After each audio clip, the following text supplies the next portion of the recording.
Olá, boa noite. O plenário aprovou a medida provisória que estabelece um novo regime de incentivos fiscais à indústria de automóveis, o Rota 2030. O texto segue para a sanção do presidente da República. O programa reduz em R$1,5 bilhão de reais por ano os impostos pagos pelas montadoras. Em troca, elas terão de investir 5 bilhões anualmente no desenvolvimento de carros mais seguros e eficientes para o consumidor. A medida provisória também estende até 2025 benefícios tributários às fábricas localizadas nas regiões Norte e Nordeste.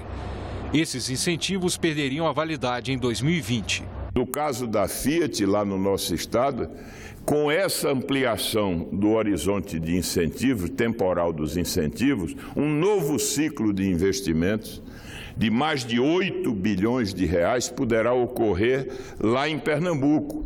Não apenas ampliando a unidade propriamente da montadora, que passará de 250 mil unidades ano para 350 mil unidades, como também, senador Cristóvão, mais de 38 fábricas produtoras de autopartes e autopeças estarão também presentes no polo de Pernambuco. É de interesse de todos os governadores do Nordeste, inclusive os governadores do PT, mas como também é de interesse dos trabalhadores, porque o setor automobilístico, a indústria automobilística, na cadeia, ela é uma que gera muito emprego. O senador Regufe foi o único voto contrário. E eu não consigo entender como os governos no Brasil, não apenas esse, mas esse também, simplesmente prefere sempre priorizar a indústria automobilística do que outros setores, como, por exemplo, a questão dos remédios.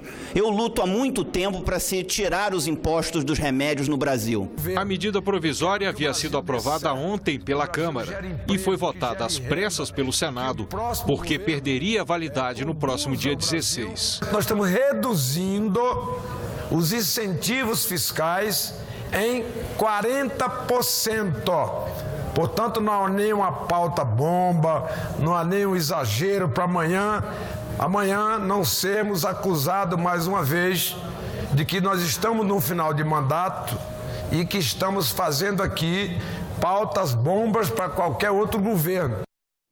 Minutos depois da aprovação no plenário do Senado, o presidente da República, Michel Temer, assinou um decreto que regulamenta essa medida provisória. As montadoras da região Centro-Oeste terão o mesmo regime de incentivos específicos das regiões Norte e Nordeste, mas essa equiparação ainda vai ser tratada em outra medida provisória a ser editada pelo governo. O presidente do Senado, Eunício Oliveira, negou que o aumento aos ministros do Supremo Tribunal Federal e aos procuradores-gerais da República, aprovado pelo plenário na quarta-feira, seja uma pauta bomba para afetar o próximo governo. Ele disse estar aberto a discutir com o presidente eleito, Jair Bolsonaro, as matérias, as pautas e o orçamento do próximo ano. O Poder Judiciário, o Ministério Público, vai adequar o seu teto para pagar os seus funcionários. Para isso, ele vai ter que cortar gastos em outros pontos para não ultrapassar o teto. Então, não houve acréscimo nenhum de despesa nesse caso. Houve acréscimo de determinada rubrica, mas para fazer o aumento dessa rubrica tem que diminuir a outra porque tem um teto. Então, a mesma coisa é com a questão das chamadas pautas bombas. O Congresso tem pleno funcionamento, a democracia vale e está valendo, graças a Deus, no nosso país. Nós temos um presidente eleito que está montando a equipe ainda e que ainda não tomou posse. É natural que a gente possa discutir matérias, é natural que a gente possa discutir pautas, é natural que a gente possa discutir o orçamento para o próximo ano. Como nós temos uma mudança de gestor a nível nacional, um novo presidente, ele tem, obviamente, a liberdade de falar comigo a hora que quiser, no dia que quiser, para que a gente possa discutir adaptações no orçamento. Eu estou aberto, disse ali nesse instante, para discutir qualquer matéria. Se houver o convencimento que essa matéria criará problema para o Brasil, ela poderá não ter o meu apoio. O Congresso Nacional realizou uma sessão solene em comemoração aos 65 anos da Rede Record de televisão. O evento foi requerido pelo senador Eduardo Lopes e pelo deputado Márcio Marinho. A solenidade no plenário do Senado reuniu artistas e representantes dos núcleos de jornalismo e de programas da TV Record. O presidente do Senado, Eunício Oliveira, abriu a sessão solene ressaltando a influência das mídias eletrônicas na vida das pessoas. A televisão é o resultado de uma grande conquista humana. Trouxe aos nossos lares e às nossas famílias o entretenimento e a informação, elementos vitais para a sociedade e também para o melhor exercício da cidadania. E destacou a importância da Rede Record de televisão para o desenvolvimento do país. A Rede Record, senhoras e senhores, foi muito importante na construção de um eixo de unidade nacional e ainda o é com muita importância. Por meio de seus programas culturais, artísticos e jornalísticos, que levam informação e entretenimento a milhões de lares, a própria língua nacional foi ganhando mais unidade e, com isso, fortalecendo os elos de integração e comunicação nacional. É difícil, inclusive, mensurar o impacto dessa contribuição ao desenvolvimento do nosso país. Para o senador Eduardo Lopes, um dos requerentes da sessão solene, a TV Record contribuiu para a construção de uma sociedade mais democrática. Seja na cobertura de eventos esportivos, no jornalismo ou na realização de produções culturais e artísticas, a Record TV sempre foi presença marcante nos últimos 65 anos da história do nosso Brasil. Desde a sua fundação, a Record TV vivenciou diversos momentos marcantes, momentos de glórias e lutas essenciais para o seu futuro, mas, sobretudo, momentos que significaram a construção de uma das mais importantes redes de comunicação da América Latina. Antes mesmo da mudança de governo, em 1º de janeiro de 2019, veio o anúncio de uma ampla reforma administrativa com o corte pela metade no número de ministérios. No segundo capítulo da série sobre o tamanho do Estado, você vai ver algumas tentativas de enxugamento da máquina a partir da Constituição de 1988. Impostos pesados, serviços públicos de baixa qualidade. Na busca por maior eficiência, cada governo que entra tenta dar uma resposta para as cobranças da população. O primeiro presidente eleito pelo voto depois da Constituinte, Fernando Collor de Mello, extinguiu 24 estatais, reduziu de 23 para 12 o número de ministérios e demitiu cerca de 60 mil funcionários, dos quais 25 mil foram anistiados em 1994, durante o governo Itamar.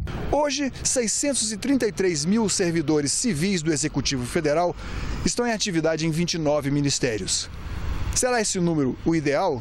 Será muita gente? Pouca gente num país de 207 milhões de habitantes? Essa é uma questão controversa, sobretudo num tempo em que a automação e a informática tendem a substituir os humanos em muitas tarefas. Cada governante que se elege apresenta, por ocasião da campanha eleitoral, uma proposta de enxugamento da máquina pública, de dar mais eficiência, mais racionalidade, de valorizar a meritocracia.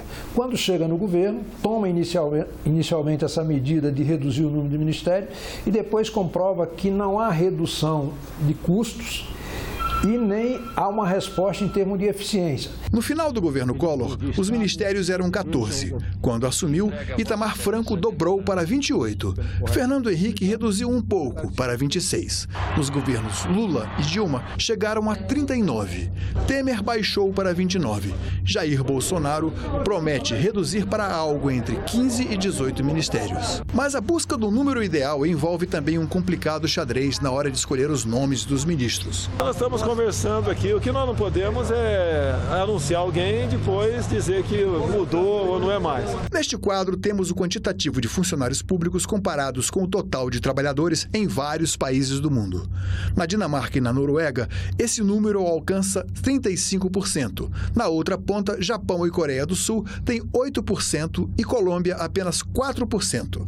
Abaixo da média, 21%, o Brasil tem 12%, ou seja, 120 servidores para cada 1.000 trabalhadores na ativa. Para este especialista, antes de reduzir o número de ministérios, é preciso redimensionar a quantidade de funcionários do governo e o custo das aposentadorias e benefícios. A estrutura organizacional, ela tem de resultar de um cotejamento de desejo de fazer algo, e daí você pode pensar nos órgãos que precisa ter, e outro em confronto com a disponibilidade de pessoa que você pode pagar. Na coluna Constituição 30 anos de hoje, o presidente da Associação dos Membros do Ministério Público defende prisão para quem for condenado em segunda instância. Mas ele acredita que o fim do foro privilegiado vai levar à prescrição das penas e aumentar a impunidade.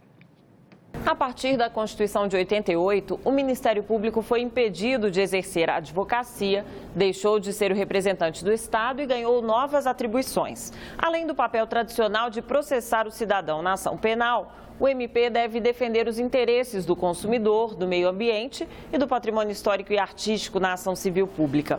Para o presidente da Associação dos Membros do Ministério Público, Vitor Hugo Azevedo, o grande desafio da instituição hoje é consolidar o papel dado pela Constituição diante dos constantes e poderosos ataques que o MP sofre, segundo ele.